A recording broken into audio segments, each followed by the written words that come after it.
дня, мої глядачі! Сьогодні ми з вами приготуємо льодяники від кашлю. Для цього нам необхідно 300 г натурального меду, 1/2 чайної ложки лимонного соку. Якщо у вас нема готового, візьміть з лимончика, видавіть.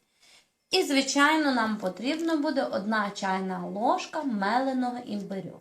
Беремо малесеньку кастрюлечку, викидаємо сюди наш мід 300 г.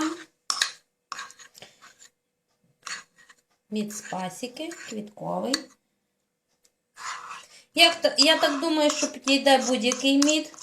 І гречаний, і це все просто, хто який більше любить. Я гречаного меду не люблю, він мені дуже гречкою пахне. Не люблю гречки. Ось. Викинули ми. Додаємо 1 чайну ложечку меленого імбирю. І також сюди ми додаємо пів чайної ложки соку лимона. Сік лимона ми купуємо такий італійський, є готовий, натуральний. А ні, то вичавлюємо звичайного лимончика. Все ми добре перемішуємо. Добре перемішавши, ми нашу масу ставимо на газ при самому малесенькому газі на 1,5-2 години помішуючи. Поставили на вогонь і варимо.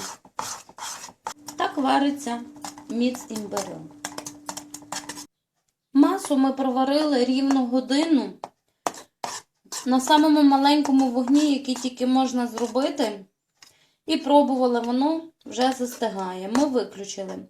Можна, якщо ви маєте на газову плитку таку насадочку, дуже малесенький вогонь, і тоді варити чуть-чуть більше, 1,5 години. Але ви маєте пробувати, чи воно вам застигає. Ось такі. Будемо робити льодяночки на досочки, тому що я не маю такої маленької формочки. Воно коли застигне, воно вам гарно відліпиться, нічого страшного. Ось такі ми робимо монеточки. Маєте силіконові формочки, можете наливати, звичайно, силіконові формочки.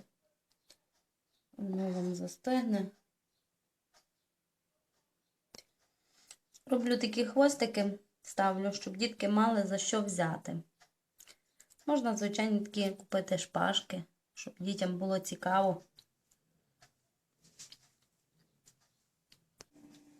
Льодяники готові. Ось такі вони в нас вийшли для діток.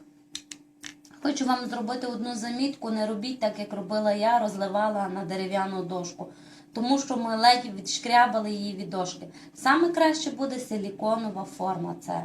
Це гарантія, що ви її викинете і буде гарна звірюшка чи там квіточка, які ви форми купите. Для дітей буде цікаво. Цукерочки получилися добрі. І нічого так не допомагає, як мамині цукерочки, зроблені для своєї дитинки. Звичайно, натуральні продукти, ніякої хімії. Так що смакуйте, пробуйте для своїх діточок. Дякую вам всім за увагу. Підписуйтесь на мій канал, буде ще багато нового і цікавого.